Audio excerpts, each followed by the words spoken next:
la spécificité du Fab Lab Corse de Corté est un Fab Lab universitaire. Comme le nom l'indique, c'est une contraction pour fabrique et laboratoire, donc axé aussi sur une partie recherche, prototypage et conception de produits de recherche.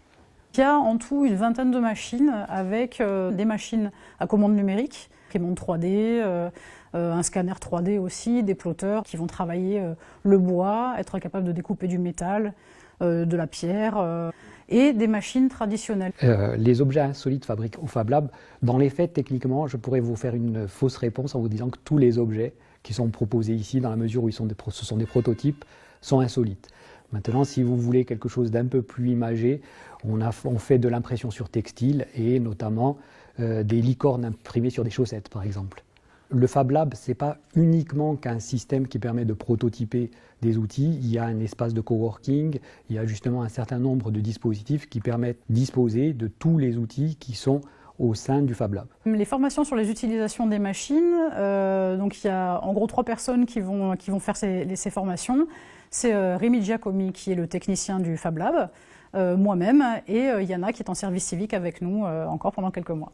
Les projets qu'on fait mutuellement avec le pôle Pépite, eh bien, ce sont des projets en lien avec l'entrepreneuriat notamment. Ce sont les étudiants Pépite qui vont bénéficier des services du Fab Lab. C'est des étudiants entrepreneurs qui ils ont déjà leur projet d'entreprise. En fait, il y a des coachs qui vont faire des coachings individuels avec chaque étudiant. C'est aussi une mise en relation avec beaucoup de partenaires régionaux, d'artisans, etc. Et donc, ça permet vraiment de faire un lien et de faire vraiment un tremplin en fait, pour ces jeunes créateurs d'entreprise. Alors, il y a des événements qui sont organisés, bien sûr, au Fab Lab. Le plus connu, peut-être, c'est le Pixel Weekend, qui est sur 3 jours, en gros sur 3 jours, une compétition qui est sur de l'animation et du jeu et qui va permettre à beaucoup de gens de participer en fait, et de proposer des créations sur un temps très limité. Alors, les ateliers proposés sont de formes très variées. Donc, il y a des ateliers qui sont destinés aux enfants, plutôt aux jeunes enfants, les Fabsités. Il y a des ateliers aussi pour les adolescents, les Fabados. Et puis, il y a des ateliers ponctuellement qui sont proposés à tout public, avec des partenaires comme la Civadec, par exemple, qui va proposer des ateliers autour de la valorisation, non pas des déchets, mais de ce qui est justement potentialisable dans ce qu'on n'utilise plus.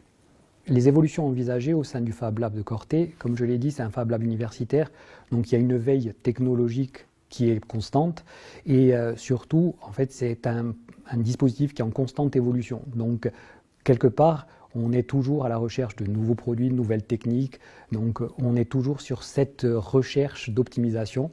Et puis ensuite, si on doit aller sur le Fab Lab de demain, en quelque sorte, on est surtout sur la constitution d'un réseau et étendre ce réseau puisqu'on a un appui numérique qui va pouvoir faire qu'on va pouvoir mutualiser sur différents Fab Labs et utiliser différentes machines de différents Fab Labs.